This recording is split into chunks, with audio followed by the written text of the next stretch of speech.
Stave 3. The second of the three spirits.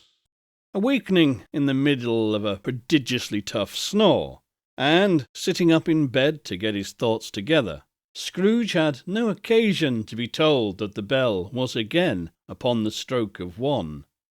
He felt that he was restored to consciousness in the right nick of time, for the especial purpose of holding a conference with the second messenger dispatched to him through Jacob Marley's intervention. But finding that he turned uncomfortably cold when he began to wonder which of his curtains this new spectre would draw back, he put every one of them aside with his own hands, and, laying down again, established a sharp lookout all around the bed. For he wished to challenge the spirit on the moment of its appearance, and did not wish to be taken by surprise and made nervous.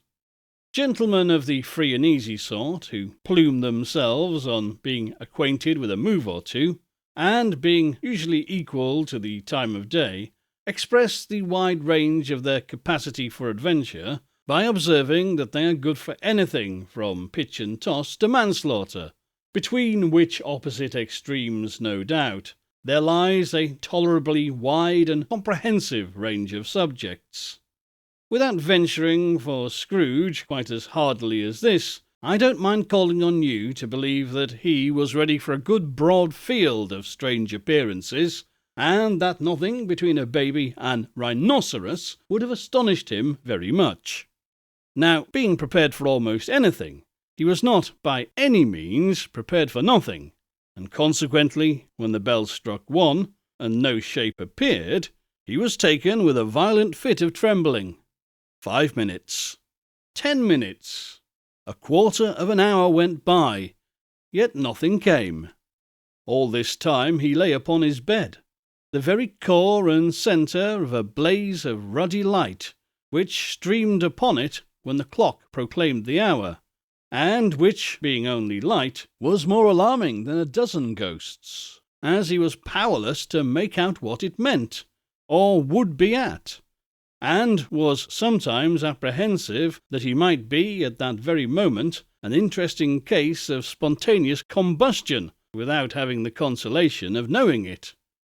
At last, however, he began to think, as you or I would have thought at first, for it is always the person not in the predicament who knows what ought to have been done in it, and would unquestionably have done it too. At last, I say, he began to think that the source and secret of this ghostly light might be in the adjoining room, from whence, on further tracing it, it seemed to shine. This idea taking full possession of his mind, he got up softly and shuffled in his slippers to the door. The moment Scrooge's hand was on the lock, a strange voice called him by his name, and bade him enter. He obeyed. It was his own room. There was no doubt about that. But it had undergone a surprising transformation. The walls and ceiling were so hung with living green that it looked a perfect grove, from every part of which bright gleaming berries glistened. The crisp leaves of holly, mistletoe, and ivy reflected back the light, as if so many little mirrors had been scattered there, and such a mighty blaze went roaring up the chimney, as that dull petrification of a hearth had never known in Scrooge's time, or Marley's, or for many and many a winter season gone. Heaped up on the floor, to form a kind of throne, were turkeys, geese, game, poultry, brawn, great joints of meat, suckling pigs, long wreaths of sausages, mince pies, plum puddings, barrels of oysters, red-hot chestnuts, cherry-cheeked apples, juicy oranges, luscious pears, immense twelfth cakes, and seething bowls of punch that made the chamber dim with their delicious steam. In easy state upon this couch there sat a jolly giant, glorious to see, who bore a torch, in shape not unlike Plenty's horn, and held it high up, to shed its light upon Scrooge as he came peeping round the door. "Come!" exclaimed the ghost. "Come in, and know me better, man." Scrooge entered timidly, and hung his head before this spirit. He was not the dogged Scrooge he had been, and though the spirit's eyes were clear and kind, he did not like to meet them. "I am the ghost of Christmas present," said the spirit. "Look upon me." Scrooge reverently did so. It was clothed in one simple green robe or mantle, bordered with white fur. This garment hung so loosely on the figure that its capacious breast was bare, as if disdaining to be warded or concealed by any artifice. Its feet, observable beneath the ample folds of the garment, were also bare, and on its head wore no other covering than a holly wreath, set here and there with shining icicles. Its dark brown curls were long and free as its genial face, its sparkling eye, its open hand, its cheery voice, its unconstrained demeanour, and its joyful air. Girded round its middle was an antique scabbard, but no sword was in it, and the ancient sheath was eaten up with rust. "You have never seen the like of me before," exclaimed the spirit. "Never," Scrooge made answer to it. "Have never walked forth with the younger members of my family, meaning, for I am very young, my elder brothers born these later years?" pursued the phantom. "I don't think I have," said Scrooge. "I am afraid I have not. Have you many brothers, spirit?" "More than 1,800, said the ghost. "A tremendous family to provide for," muttered Scrooge. The ghost of Christmas present rose. "Spirit," said Scrooge submissively, "conduct me where you will. I went forth last night on compulsion, and I learned a lesson which is working now. Tonight, if you have aught to teach me, let me profit by it." "Touch my robe." Scrooge did as he was told, and held it fast. Holly, mistletoe, red berries, ivy, turkey, geese, game, poultry, brawn, meat, pigs, sausages, oysters, pies, puddings, fruit, and punch all vanished instantly. So did the room, the fire, the ruddy glow, the hour of the night, and they stood in the city streets on Christmas morning, where, for the weather was severe, the people made a rough but brisk and not unpleasant kind of music in scraping the snow from the pavement in front of their dwellings and from the tops of their houses, whence it was a mad delight to the boys to see it come plumping down into the road below and splitting into artificial little snowstorms. The house fronts looked black enough, and the windows blacker, contrasting with the smooth white sheet of snow upon the roofs, and with the dirtier snow upon the ground, which last deposit had been ploughed up in deep furrows by the heavy wheels of carts and wagons, furrows that crossed and recrossed each other hundreds of times where the great streets branched off, and made intricate channels hard to trace in the thick yellow mud and icy water. The sky was gloomy, and the shortest streets were choked up with a dingy mist, half thawed, half frozen, whose heavier particles descended in a shower of sooty atoms, as if all the chimneys in Great Britain had, by one consent, caught fire and were blazing away to their dear hearts' content.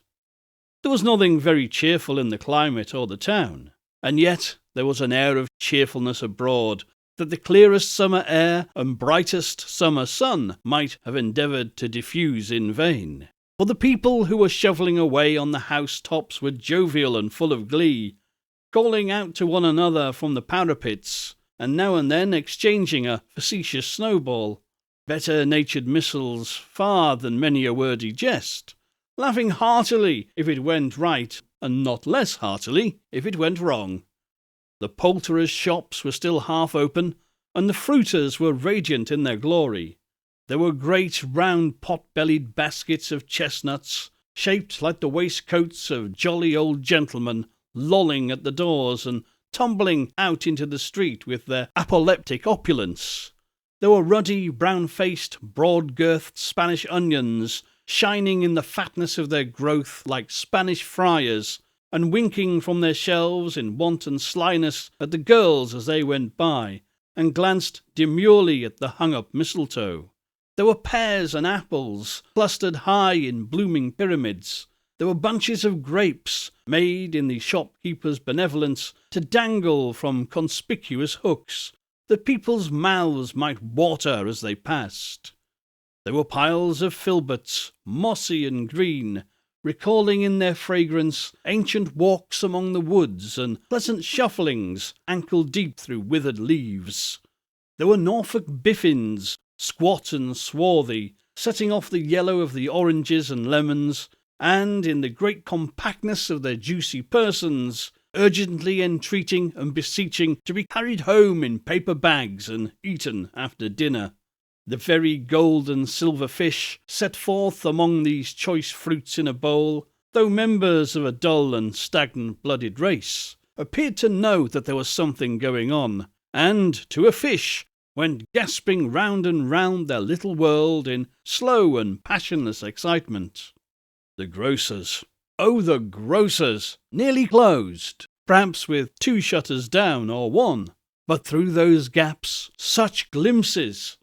It was not alone that the scales descending on the counter made a merry sound, or that the twine and roller parted company so briskly, or that the canisters were rattling up and down like juggling tricks, or even that the scented blends of tea and coffee were so grateful to the nose, or even that the raisins were so plentiful and rare, the almonds so extremely white, the sticks of cinnamon so long and straight, the other spices so delicious, the candied fruits so caked and spotted in molten sugar as to make the coldest lookers-on feel faint and sublimely bilious.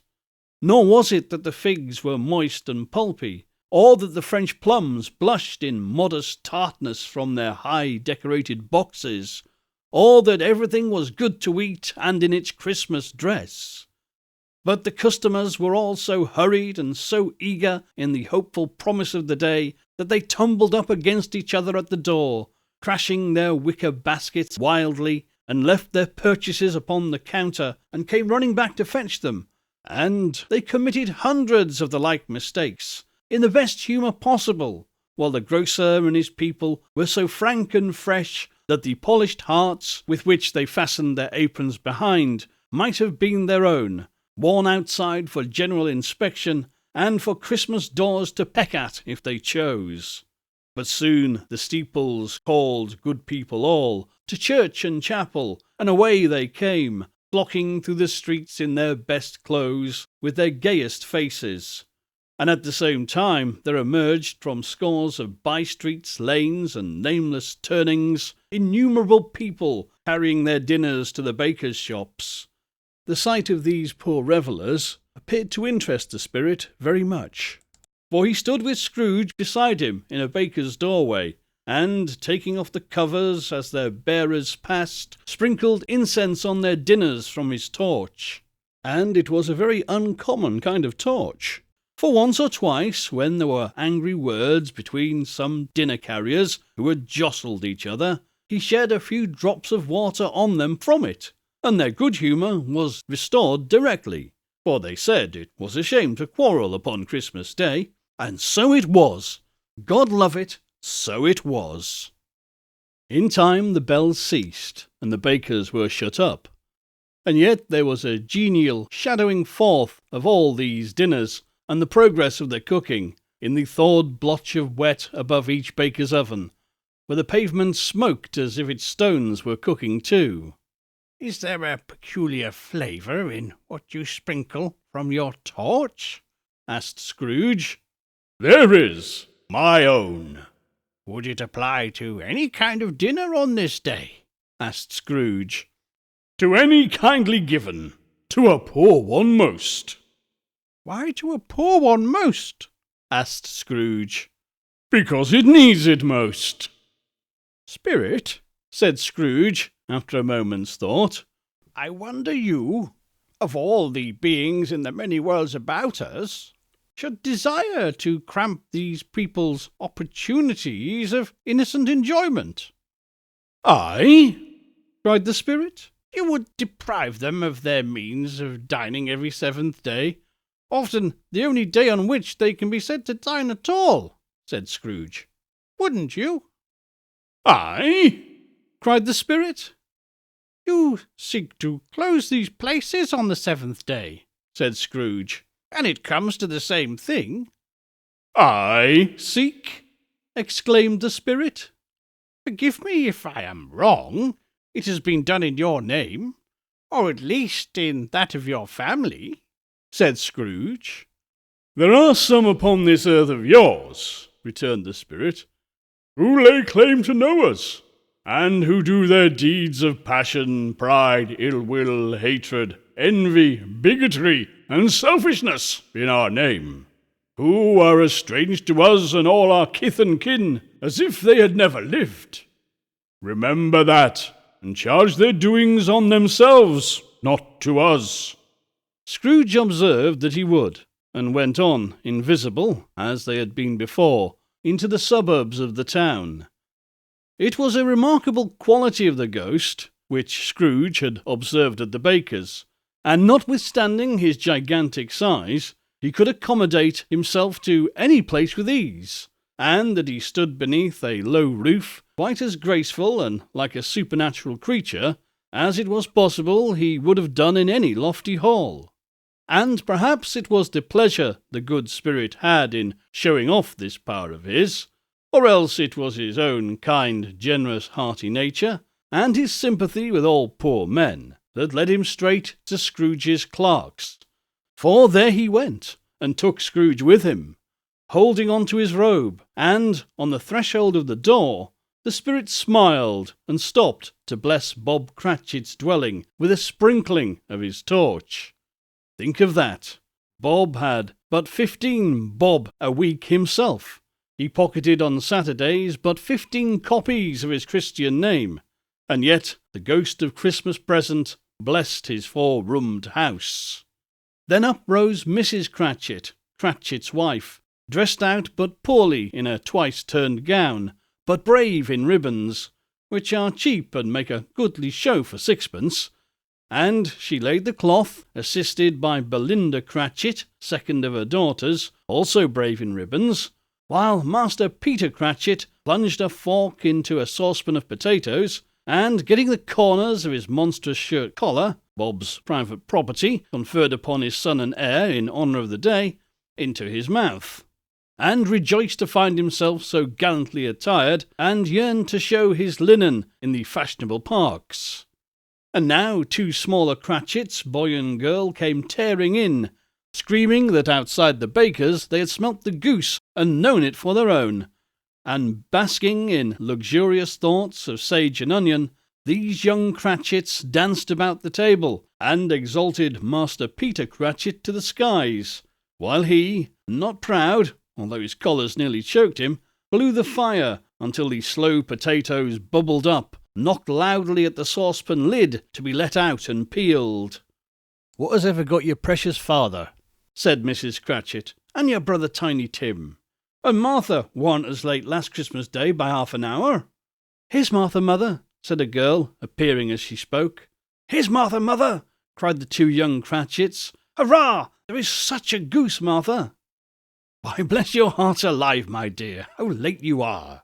said Mrs. Cratchit, kissing her a dozen times, and taking off her shawl and bonnet for her with officious zeal.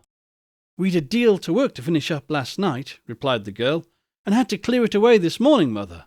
"Well, never mind, so long as you are come," said Mrs. Cratchit. "Sit ye down before the fire, my dear, and have a warm. Lord bless ye." "No, no, there's father coming," cried the 2 young Cratchits, who were everywhere at once. "Hide, Martha, hide." So Martha hid herself, and in came little Bob, the father, with at least 3 feet of comforter, exclusive to the fringe, hanging down before him, and his threadbare clothes darned up and brushed to look seasonable, and Tiny Tim upon his shoulder. Alas for Tiny Tim, he bore a little crutch, and had his limbs supported by an iron frame. "Why, where's our Martha?" cried Bob Cratchit, looking round. "Not coming," said Mrs. Cratchit. "Not coming?" said Bob, with a sudden declension in his high spirits, for he had been Tim's blood horse all the way from church and had come home rampant. "Not coming upon Christmas Day?" Martha did not like to see him disappointed, if only in joke, so she came out prematurely from behind the closet door and ran into his arms, while the two young Cratchits hustled Tiny Tim and bore him off into the wash-house, that he might hear the pudding singing in the copper. "How did Tiny Tim behave?" asked Mrs. Cratchit, when she had rallied Bob on his credulity, and Bob hugged his daughter to his heart's content. "As good as gold," said Bob, "and better. Somehow he gets thoughtful, sitting by himself so much, and thinks the strangest things you ever heard. He told me, coming home, that he hoped the people saw him in church, because he was a cripple, and it might be pleasant to them to remember upon Christmas Day who made lame beggars walk and blind men see." Bob's voice was tremulous when he told them this, and trembled more when he said that Tiny Tim was growing strong and hearty. His active little crutch was heard upon the floor, and back came Tiny Tim before another word was spoken, escorted by his brother and sister to his stool before the fire, and while Bob, turning up his cuffs, as if, poor fellow, they were capable of being made more shabby, compounded some hot mixture into a jug with gin and lemons, and stirred it round and round, and put it on the hob to simmer, Master Peter and the two ubiquitous young Cratchits went to fetch the goose, with which they soon returned in high procession. Such a bustle ensued that you might have thought a goose the rarest of all birds, a feathered phenomenon, to which a black swan was a matter of course. And in truth it was something very like it in that house. Mrs. Cratchit made the gravy, ready beforehand in a little saucepan, hissing hot. Master Peter mashed the potatoes with incredible vigour. Miss Belinda sweetened up the apple sauce. Martha dusted the hot plates. Bob tucked Tiny Tim beside him in a tiny corner of the table. The two young Cratchits set chairs for everybody, not forgetting themselves, and mounting guard upon their posts, crammed spoons into their mouths, lest they should shriek for goose before their turn came to be helped. At last the dishes were set on, and grace was said. It was succeeded by a breathless pause, as Mrs. Cratchit, looking slowly along the carving knife, prepared to plunge it into the breast.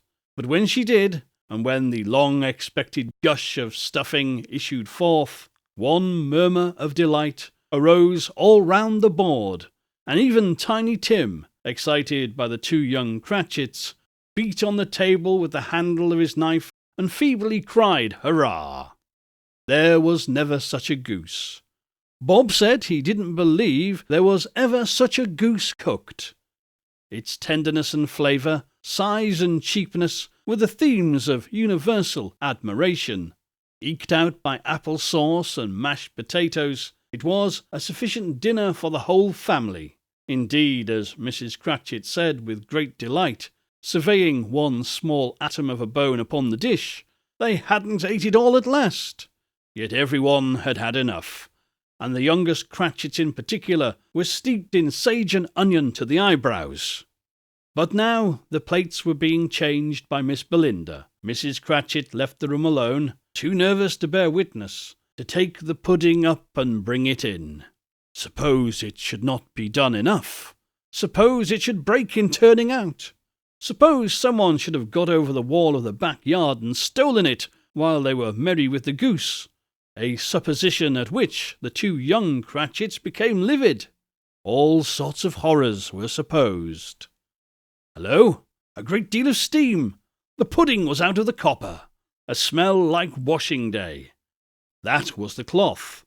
A smell like an eating house and a pastry cook's next door to each other, and a laundress's next door to that. That was the pudding.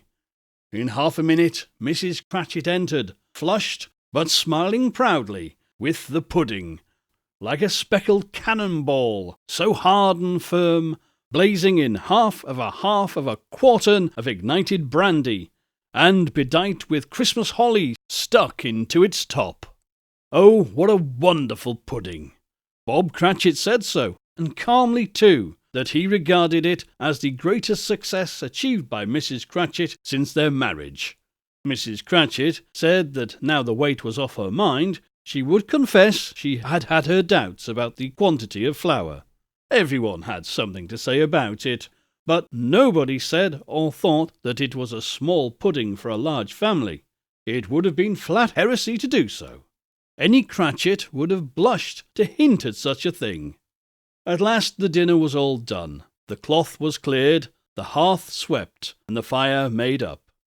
The compound in the jug being tasted and considered perfect, apples and oranges were put upon the table, and a shovel full of chestnuts on the fire.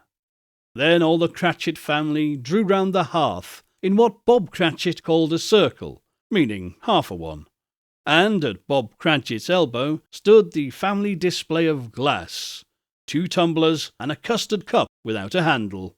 These held the hot stuff from the jug, however, as well as golden goblets would have done, and Bob served it out with beaming looks, while the chestnuts on the fire sputtered and cracked noisily. Then Bob proposed, "A Merry Christmas to us all, my dears. God bless us," which all the family re-echoed. God bless us every one, said Tiny Tim, the last of all. He sat very close to his father's side, upon his little stool. Bob held his withered little hand in his, as if he loved the child and wished to keep him by his side, and dreaded that he might be taken from him.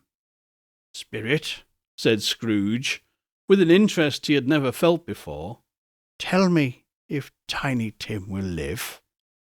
"I see a vacant seat," replied the ghost, "in the poor chimney corner, and a crutch without an owner, carefully preserved. If these shadows remain unaltered by the future, the child will die." "No, no," said Scrooge. "Oh, no, kind spirit. Say he will be spared." "If these shadows remain unaltered by the future, none other of my race," returned the ghost, "will find him here. What then? If he be like to die, he had better do it, and decrease the surplus population." Scrooge hung his head to hear his own words quoted by the spirit, and was overcome with penitence and grief. "Man," said the ghost, "if man you be in heart, not adamant, forbear that wicked cant until you have discovered what the surplus is and where it is. Will you decide what men shall live, what men shall die? It may be that in the sight of heaven you are more worthless and less fit to live than millions like this poor man's child.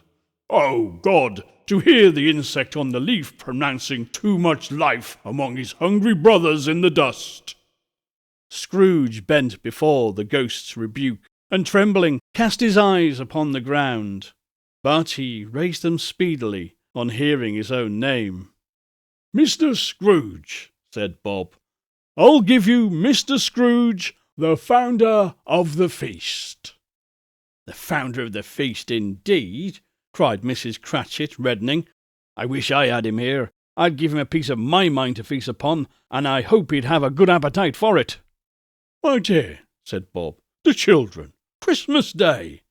"It shall be Christmas Day, I'm sure," said she, "on which one drinks the health of such an odious, stingy, hard and unfeeling man as Mr. Scrooge. You know he is, Robert. Nobody knows it better than you do, poor fellow." "My dear," was Bob's mild answer, "Christmas Day." "I'll drink his health for your sake and for the day's," said Mrs. Cratchit. "Not for his. Long life to him. A Merry Christmas and a Happy New Year. He'll be very happy and very merry, I have no doubt." The children drank the toast after her. It was the first of their proceedings which had no heartiness. Tiny Tim drank it last of all, but he did not care twopence for it. Scrooge was the ogre of the family. The mention of his name cast a dark shadow on the party, which was not dispelled for full 5 minutes. After it had passed away, they were 10 times merrier than before, from the mere relief of Scrooge the Bayful being done with. Bob Cratchit told them how he had a situation in his eye for Master Peter, which would bring, if obtained, a full 5 and 6pence weekly. The two young Cratchits laughed tremendously at the idea of Peter being a man of business, and Peter himself looked thoughtfully at the fire from between his collars, as if he were deliberating what particular investments he should favour when he came into the receipt of that bewildering income. Martha, who was a poor apprentice at a milliner's, then told them what kind of work she had to do, and how many hours she worked at a stretch, and how she meant to lie abed tomorrow morning for a good long rest, tomorrow being a holiday she passed at home. Also how she had seen a countess and a lord some days before, and how the lord was much about as tall as Peter, at which Peter pulled up his collars so high that you couldn't have seen his head if you had been there. All this time the chestnuts and the jug went round and round, and by they had a song about a lost child travelling in the snow. For Tiny Tim, who had a plaintive little voice, sang it very well indeed. There was nothing of high mark in this. They were not a handsome family. They were not well dressed. Their shoes were far from being waterproof. Their clothes were scanty, and Peter might have known, and very likely did, the inside of a pawnbroker's. But they were happy, grateful, pleased with one another, and contented with the time. And when they faded, and looked happier yet in the bright sprinklings of the spirit's torch at parting, Scrooge had his eye upon them, and especially on Tiny Tim, until the last. By this time it was getting dark and snowing pretty heavily, as Scrooge and the spirit went along the streets. The brightness of the roaring fires in kitchens, parlours, and all sorts of rooms was wonderful. Here the flickering of the blaze showed preparations for a cosy meal, with hot plates baking through and through before the fire, and deep red curtains ready to be drawn to shut out cold and darkness.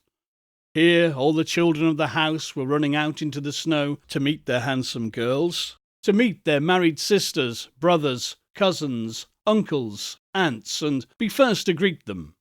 Here again were shadows on the window blind of guests assembling, and there a group of handsome girls, all hooded and fur-booted, and all chattering at once, tripped lightly off to some near neighbour's house, where, woe upon the single man who saw them enter, artful witches, well they knew it, in a glow.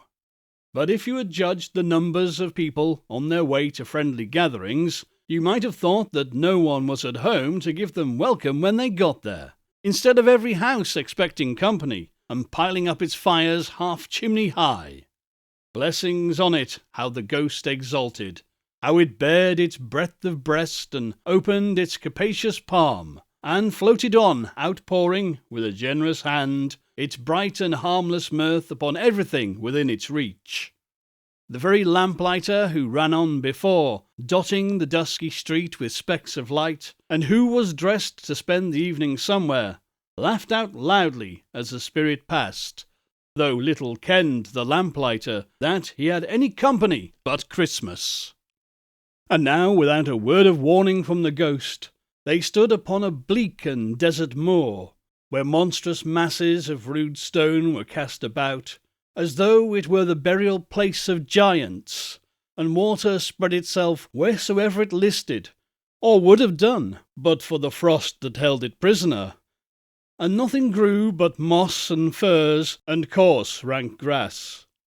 Down in the west the setting sun left a streak of fiery red, which glared upon the desolation for an instant, like a sullen eye, and frowning lower, lower, lower yet, was lost in the thick gloom of darkest night. "What place is this?" asked Scrooge. "A place where miners live, who labour in the bowels of the earth," returned the spirit. "But they know me. See!" A light shone from the window of a hut, and swiftly they advanced towards it. Passing through the wall of mud and stone, they found a cheerful company assembled round a glowing fire. An old man and a woman, with their children and their children's children, and another generation beyond that, all decked out gaily in their holiday attire. The old man, in a voice that seldom rose above the howling of the wind upon the barren waste, was singing them a Christmas song. It had been a very old song when he was a boy, and from time to time they all joined in the chorus. So surely as they raised their voices, the old man got quite blithe and loud, and so suddenly as they stopped, his vigour sank again. The spirit did not tarry here, but bade Scrooge hold his robe, and, passing on above the moor, sped whither? Not to the sea, to sea. To Scrooge's horror, looking back, he saw the last of the land, a frightful range of rocks behind them, and his ears were deafened by the thundering of water as it rolled and roared and raged among the dreadful caverns it had worn, and fiercely tried to undermine the earth. Built upon a dismal reef of sunken rocks, some league or so from shore, on which the waters chafed and dashed the wild year through, there stood a solitary lighthouse. Great heaps of seaweed clung to its base, and storm birds, born of the wind, one might suppose, as seaweed of water, rose and fell about it like the waves they skimmed. But even here, 2 men who watched the light had made a fire, and that through the loophole in the thick stone wall shed out a ray of brightness on the awful sea. Joining their horny hands over the rough table at which they sat, they wished each other Merry Christmas with their can of grog, and one of them, the elder too, with his face all damaged and scarred with hard weather, as the figurehead of an old ship might be, struck up a sturdy song that was like a gale in itself. Again the ghost sped on, above the black and heaving sea, on and on, until, being far away, as he told Scrooge, from any shore, they lighted on a ship. They stood beside the helmsman at the wheel, the lookout in the bow, and the officers who had the watch. Dark ghostly figures in their several stations, but every man among them hummed a Christmas tune, or had a Christmas thought, or spoke below his breath to his companion of some bygone Christmas day, with homeward hopes belonging to it. And every man on board, waking or sleeping, good or bad, had a kinder word for one another on that day than on any day in the year, and had shared to some extent in its festivities, and had remembered those he cared for at a distance, and had known that they delighted to remember him. It was a great surprise to Scrooge, while listening to the moaning of the wind, and thinking what a solemn thing it was to move on through the lonely darkness over an unknown abyss, whose depths were secrets as profound as death. It was a great surprise to Scrooge, while thus engaged, to hear a hearty laugh. It was a much greater surprise to Scrooge to recognize it as his own nephew's, and to find himself in a dry, bright, gleaming room, with the spirit standing smiling at his side, and looking at that same nephew with approving affability. "Ha, ha, ha, ha, ha!" laughed Scrooge's nephew. "Ha, ha, ha! And if you should happen, by some unlikely chance, to know a man more blessed in a laugh than Scrooge's nephew, all I can say is, I should like to know him too. Introduce him to me, and I'll cultivate his acquaintance. It is a fair and even-handed, noble adjustment of things, that while there is infection in disease and sorrow, there is nothing in the world so irresistibly contagious as laughter and good humour. When Scrooge's nephew laughed in this way, holding his sides, rolling his head, and twisting his face into the most extravagant contortions, Scrooge's niece by marriage laughed as heartily as he, and their assembled friends, being not a bit behind, roared out lustily, "Ha, ha, ha, ha, ha, ha, ha, ha! He said that Christmas was a humbug, as I live!" cried Scrooge's nephew. "He believed it too." More shame for him, Fred, said Scrooge's niece indignantly. Bless those women, they never do anything by halves. They are always in earnest. She was very pretty, exceedingly pretty, with a dimpled, surprised-looking capital face, a ripe little mouth that seemed to be made to be kissed, as no doubt it was, all kinds of good little dots about her chin that melted into one another when she laughed, and the sunniest pair of eyes that you ever saw in any little creature's head, although she was what you would have called provoking, you know, but satisfactory too. Oh, perfectly satisfactory. He's a comical old fellow, said Scrooge's nephew. That's the truth, but not so pleasant as he might be. However, his offences carry their own punishment, and I have nothing to say against him. I'm sure he's very rich, Fred, hinted Scrooge's niece. At least you always tell me so. What of that, my dear? Said Scrooge's nephew. His wealth is no use to him. He don't do any good with it. He don't make himself comfortable with it. He hasn't the satisfaction of thinking that he is ever going to benefit us with it. I have no patience with him, observed Scrooge's niece. Scrooge's niece's sisters and all the other ladies expressed the same opinion.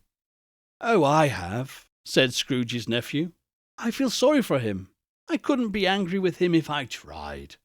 Who suffers by his ill whims? Himself always. Here he takes it into his head to dislike us, and won't come and dine with us. What's the consequence? He doesn't lose much as a dinner. Indeed, I think he loses a very good dinner, interrupted Scrooge's niece. Everyone said the same, and they must be allowed to have been competent judges, because they had just had dinner, and, with the dessert upon the table, were clustered round the fire by lamplight. Well, I'm very glad to hear it, said Scrooge's nephew, because I haven't great faith in these young housekeepers. What do you say, Topper? Topper had nearly got his eye upon one of Scrooge's niece's sisters, for he answered that a bachelor was a wretched outcast, who had no right to express an opinion on the subject.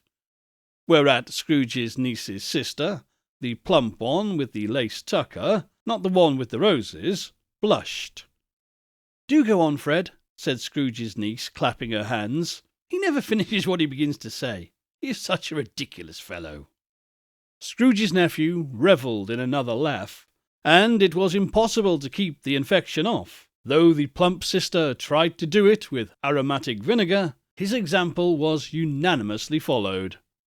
I was only going to say, said Scrooge's nephew, that the consequences of his taking a dislike to us and not making merry with us is, I think, that he loses some pleasant moments, which could do him no harm. I'm sure he loses pleasanter companions than he can find in his own thoughts, either in his mouldy old office or in his dusty chambers. I mean to give him the same chance every year, whether he likes it or not, for I pity him. He may rail at Christmas till he dies, but he can't help thinking better of it. I defy him. If he finds me going there in good temper, year after year, saying, Uncle Scrooge, how are you? If it only puts him into the vein to leave his poor clerk £50, that's something, and I think I shook him yesterday. It was their turn to laugh now at the notion of his shaking Scrooge, but being thoroughly good-natured and not much caring what they laughed at, so that they laughed at any rate, he encouraged them in their merriment, and passed the bottle joyously. After tea they had some music, for they were a musical family, and knew what they were about when they sung a glee or catch, I assure you, especially Topper, who could growl away in the bass like a good one, and never swell the large veins in his forehead or get red in the face over it. Scrooge's niece played very well upon the harp, and played, among other tunes, a simple little air, a mere nothing, you might learn to whistle it in 2 minutes, which had been familiar to the child who fetched Scrooge from the boarding school, as he had been reminded by the ghost of Christmas past. When this strain of music sounded, all the things that the ghost had shown him came upon his mind. He softened more and more, and thought that if he could have listened to it often, years ago, he might have cultivated the kindnesses of life for his own happiness with his own hands, without resorting to the sexton's spade that buried Jacob Marley. But they didn't devote the whole evening to music. After a while they played at forfeits, for it is good to be children sometimes, and never better than at Christmas, when its mighty founder was a child himself. Stop. There was first a game at Blind Man's Buff. Of course there was. And I no more believe Topper was really blind than I believe he had eyes in his boots. My opinion is that it was a done thing between him and Scrooge's nephew, and that the ghost of Christmas Present knew it. The way he went after that plump sister and the lace tucker was an outrage on the credulity of human nature, knocking down the fire irons, tumbling over the chairs, bumping against the piano, smothering himself among the curtains. Wherever she went, there he went. He always knew where the plump sister was. He wouldn't catch anybody else. If you had fallen up against him, as some of them did, on purpose, he would have made a feint of endeavouring to seize you, which would have been an affront to your understanding, and would have instantly sidled off in the direction of the plump sister. She often cried out that it wasn't fair, and it really was not. But when at last he caught her, when, in spite of all her silken rustlings and her rapid flutterings past him, he got her into a corner whence there was no escape, then his conduct was the most execrable. For his pretending not to know her, pretending that it was necessary to touch her headdress, and to further assure himself of her identity by pressing a certain ring upon her finger and a certain chain about her neck, was vile, monstrous. No doubt she told him her opinion of it, when, another blind man being in office, they were so very confidential together behind the curtains. Scrooge's niece was not one of the Blind Man's Buff party, but was made comfortable in a large chair and a footstool in a snug corner, where the ghost and Scrooge were close behind her. But she joined in the forfeits, and loved her love to admiration with all the letters of the alphabet. Likewise, at the game of How, When, and Where, she was very great, and, to the secret joy of Scrooge's nephew, beat her sisters hollow, though they were sharp girls too, as Topper could have told you. There might have been 20 people there, young and old, but they all played, as did Scrooge.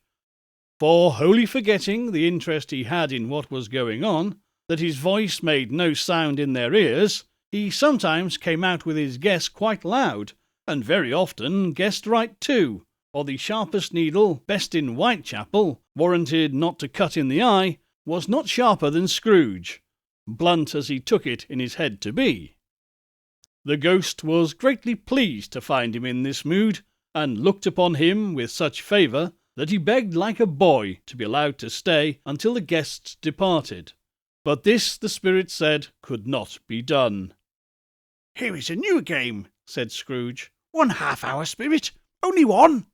The game was called Yes and No, where Scrooge's nephew had to think of something, and the rest must find out what. He only answering their questions, yes or no, as the case was. The brisk fire of questioning to which he was exposed elicited from him that he was thinking of an animal, a live animal, a rather disagreeable animal, a savage animal, an animal that growled and grunted sometimes, and talked sometimes, and lived in London, and walked about the streets, and wasn't made a show of, and wasn't led by anybody, and didn't live in a menagerie, and was never killed in a market, and was not a horse, or an ass, or a cow, or a bull, or a tiger, or a dog, or a pig, or a cat, or a bear. At every fresh question that was put to him, this nephew burst into a fresh roar of laughter that was so inexpressibly tickled that he was obliged to get off the sofa and stamp. At last the plump sister, falling into a similar state, cried out, "I have found it out. I know what it is, Fred. I know what it is." "What is it?" cried Fred. "It's your Uncle Scrooge." Which it certainly was. Admiration was the universal sentiment, though some objected that the reply to "Is it a bear?" ought to have been yes, insomuch as an answer in the negative was sufficient to have diverted their thoughts from Mr. Scrooge, supposing they had ever had any tendency that way. "He has given us plenty of merriment, I am sure," said Fred, "and it would be ungrateful not to drink his health. Here is a glass of mulled wine, ready to our hand at the moment. And I say, Uncle Scrooge." "Well, Uncle Scrooge," they cried. "And a Merry Christmas and a Happy New Year to the old man, whatever he is," said Scrooge's nephew. "He wouldn't take it from me, but he may have it nevertheless. Uncle Scrooge." Uncle Scrooge had imperceptibly become so gay and light of heart that he would have pledged the unconscious company in return and thanked them in an inaudible speech, if the ghost had given him time. But the whole scene passed off in the breath of the last words spoken by his nephew, and he and the spirit were once again upon their travels. Much they saw, and farther they went, and many homes they visited, but always with a happy end. The spirit stood beside sick beds, and they were cheerful. On foreign lands, and they were close at home. By struggling men, and they were patient in their greater hope. By poverty, and it was rich. In the almshouse, hospital, and jail, in misery's every refuge, where vain man in his little brief authority had not made fast the door and barred the spirit out, he left his blessing and taught Scrooge his precepts. It was a long night, if it were only a night, but Scrooge had his doubts of this, because the Christmas holidays appeared to be condensed into the space of time they passed together. It was strange, too, that while Scrooge remained unaltered in his outward form, the ghost grew older, clearly older. Scrooge had observed this change, but never spoken of it, until they left a children's 12th night party, when, looking at the spirit as they stood together in an open place, he noticed that its hair was grey. "Are spirit lives so short?" asked Scrooge. "My life upon this globe is very brief," replied the ghost. "It ends tonight." "Tonight?" cried Scrooge. "Tonight at midnight. Hark! The time is drawing near." The chimes were ringing the 11:15 at that moment. "Forgive me if I am not justified in what I ask," said Scrooge, looking intently at the spirit's robe, "but I see something strange, not belonging to yourself, protruding from your skirts. Is it a foot or a claw?" "It might be a claw, for the flesh there is upon it," was the spirit's sorrowful reply. "Look here." From the foldings of its robe it brought forth 2 children, wretched, abject, frightful, hideous, miserable. They knelt down at its feet and clung to the outside of its garment. "Oh man, look here. Look down here," exclaimed the ghost. They were a boy and girl, yellow, meagre, ragged, scowling, wolvish, but prostrate too in their humility. Where graceful youth should have filled their features out and touched them with its freshest tints, a stale and shrivelled hand, like that of age, had pinched and twisted them and pulled them into shreds. Where angels might have sat enthroned, devils lurked and glared out menacingly. No change, no degradation, no perversion of humanity in any grade through all the mysteries of wonderful creation had monsters half so horrible and dread. Scrooge started back, appalled. Having them shown to him in this way, he tried to say they were fine children, but the words choked themselves rather than be parties to a lie of such enormous magnitude. "Spirit, are they yours?" Scrooge could say no more. They are man's, said the spirit, looking down upon them. And they cling to me, appealing from their fathers. This boy is ignorance, the girl is want. Beware them both, and all of their degree, but most of all, beware this boy. For on his brow I see that written which is doom, unless the writing be erased. Deny it, cried the spirit, stretching out its hand towards the city. Slander those who tell it ye. Admit it for your facetious purposes, and make it worse, and bide the end. Have they no refuge or resource? Cried Scrooge. Are there no prisons? Said the spirit, turning on him for the last time with his own words. Are there no workhouses? The clock struck 12. Scrooge looked about him for the ghost and saw it not.